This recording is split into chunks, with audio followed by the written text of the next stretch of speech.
Imagine le silence absolu. Tu es seul, plus rien autour, ni décor, ni bruit, ni distraction. Devant toi, Jésus. Son regard traverse ton âme. Ce moment, aucun être humain ne pourra l'éviter. Ce n'est ni une légende, ni une image symbolique qu'on raconte pour rassurer les croyants. C'est un rendez-vous universel, cosmique, inévitable, gravé dans la conscience même de l'humanité. L'Écriture le dit sans détour. Chacun de nous rendra compte à Dieu pour lui-même. Romains 14. Ce jour-là, aucune excuse, aucune façade, aucun masque. Seulement la vérité, nue, entre toi et Dieu. Et dans ce silence éternel, une voix s'élèvera, celle du Christ. Il ne te parlera pas de ton statut, ni de tes œuvres visibles. Il te posera 3 questions, pas des questions issues d'une tradition humaine, mais celles que lui-même a révélées. 3 questions qui ne parlent pas simplement à ton esprit, mais à ton cœur, ton passé, ton éternité. Sois prêt à les entendre. Imagine ce moment. Jésus est là devant toi. Il ne t'accueille pas avec dureté ni colère, mais avec une intensité d'amour si profonde qu'elle dévoile tout ce que tu es. Aucun mot ne peut être faux, aucun masque ne peut tenir. Son regard te traverse, non pour te condamner, mais pour t'inviter à la vérité. Et dans ce silence sacré, il pose une question simple mais bouleversante. Qu'as-tu fait de moi ? Il ne demandera pas à quelle église tu appartenais, ni combien de versets tu connaissais par cœur. Il ne parlera pas de ton engagement religieux visible, ni de la place que tu occupais dans une communauté.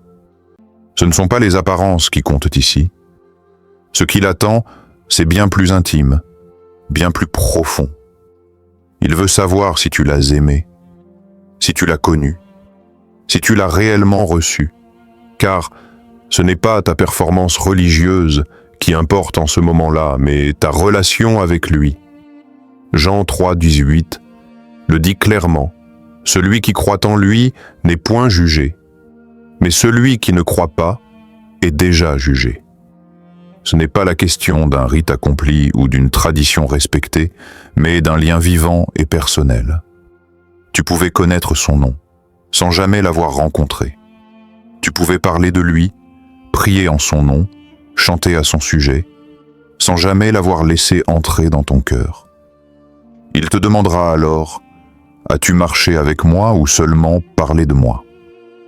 C'est une question qui ne cherche pas une réponse intellectuelle, mais une vérité vécue. L'as-tu laissé transformer ton cœur ? Lui as-tu confié tes douleurs, tes doutes, tes fardeaux ? As-tu appris à l'aimer, à l'écouter, à dépendre de lui ? Ou bien l'as-tu gardé à distance, comme une belle idée, un symbole réconfortant mais sans engagement véritable ? Ta réponse ne sera pas simplement dans tes mots, mais dans la mémoire de ton âme. Dans l'empreinte que ta relation avec lui aura laissée sur ta vie. Était-il un invité occasionnel ou le centre de tout ? Était-il une croyance ou ton sauveur, ton ami, ton roi ? Ce moment-là n'est pas une évaluation de ta perfection, mais de ta foi. Il ne cherche pas un palmarès de bonnes actions, mais une preuve d'amour. Ce que Jésus attend, ce n'est pas un CV spirituel, mais une histoire partagée entre toi et lui. Si tu l'as connu, si tu l'as reçu, alors ton cœur le saura. Et sa voix te dira, « Bien, bon et fidèle serviteur, entre dans la joie de ton maître. » Mais si tu l'as laissé dehors pendant toute une vie, il se peut que ce jour-là, tu réalises que tu étais passé à côté de l'essentiel. Aujourd'hui encore, cette question t'est posée dans le secret de ton cœur. Et tant que tu respires, il n'est pas trop tard pour répondre. Tout ce que tu es, tout ce que tu as, n'a jamais été un hasard. Le souffle qui t'a porté jusqu'à ce jour, chaque battement de ton cœur, chaque seconde que tu as vécue, chaque talent, chaque pensée, chaque regard que tu as posé sur le monde, était un don. Rien ne t'a été donné en vain. Tout portait une mission, même les choses les plus discrètes, même les plus douloureuses. Et ce jour-là, devant Jésus, une question viendra percer le silence. Qu'as-tu fait avec ce que je t'ai donné? Ce ne sera pas une question de grandeur ou de résultats visibles. Il ne s'agira pas de savoir si tu as accompli des exploits ou marqué l'histoire. Il s'agira de fidélité. As-tu été fidèle dans le peu? As-tu honoré ce qui t'avait été confié, même si cela semblait insignifiant aux yeux du monde? Dans l'évangile de Matthieu, Jésus raconte cette parabole du maître qui confie des talents à ses serviteurs. Certains les font fructifier, un seul les enterre. Il ne les gaspille pas, il ne les utilise pas pour le mal, il ne fait rien. Et pourtant, ce rien fut suffisant pour tout perdre. Ce message est clair. Ce que tu ignores, ce que tu laisses stagner par peur, par paresse, par oubli, cela aussi a un poids dans l'éternité. Tu avais une voix. L'as-tu utilisée pour consoler, pour élever, pour bénir? Tu avais des mains. Ont-elles servi ou seulement saisi? Tu avais du temps. L'as-tu donné ou l'as-tu gaspillé dans l'attente d'un plus tard qui n'est jamais venu? Tu avais peut-être des blessures, des larmes, des douleurs profondes. As-tu laissé Dieu les transformer en compassion pour les autres? Ou les as-tu enfermés comme des chaînes autour de ton cœur? Rien ne t'a été confié sans raison. Même ce que tu considérais comme une faiblesse pouvait devenir force entre ses mains. Même ce que tu jugeais inutile avait une valeur éternelle. Ce que tu as fait dans le secret, quand personne ne regardait, sans récompense ni reconnaissance, le ciel l'a vu. Jésus ne te demandera pas si tu as été applaudi. Il te demandera si tu as semé. Il ne te demandera pas combien de gens t'ont suivi. Il te demandera si tu as suivi ta mission. Il ne te demandera pas si tu étais le plus talentueux. Il te demandera si tu as fait fructifier ce qu'il t'avait confié. Le royaume de Dieu ne se construit pas avec des projecteurs. Il se construit dans les gestes simples, une parole donnée au bon moment, un acte de bonté fait dans l'ombre, une prière murmurée quand tout semblait vide. Il ne s'agit pas d'avoir brillé, il s'agit d'avoir servi. Et cela, Dieu ne l'oublie jamais. Un jour, tu te tiendras devant lui. Après t'avoir demandé ce que tu as fait de sa présence, après t'avoir demandé ce que tu as fait des dons qu'il t'avait confiés, il te regardera une dernière fois, et dans un silence sacré, une question s'élèvera. Comment as-tu aimé les miens? Il ne parlera pas ici des grands discours, ni de l'amour proclamé à haute voix, mais de celui que tu as incarné, dans le concret, dans l'oubli, dans la poussière du quotidien. Cet amour que tu as offert aux oubliés, aux brisés, à ceux qui n'avaient rien à te donner en retour. Les malades, les pauvres, les orphelins, les étrangers, les prisonniers, les exclus, ceux dont le monde détourne le regard, ceux qu'on évite, qu'on juge, qu'on ignore. Jésus, lui, ne les a jamais oubliés, car en vérité, c'est en eux qu'il habite. Il te rappellera ces paroles que tu as peut-être entendues, lues, oubliées. Dans Matthieu 25, il dit « Ce que vous avez fait à l'un de ces plus petits de mes frères, c'est à moi que vous l'avez fait. » Il ne te dira pas « As-tu donné à une œuvre de charité ?» Il te demandera « As-tu aimé ?» quand personne ne regardait. Ce n'est pas la charité qui touche le cœur de Dieu, mais l'amour vrai, pur, sans attente, sans récompense. Celui qui voit Jésus dans les larmes d'un inconnu. Celui qui ne fait pas de distinction entre eux et nous. Celui qui reconnaît que dans chaque visage, il y a une étincelle du ciel.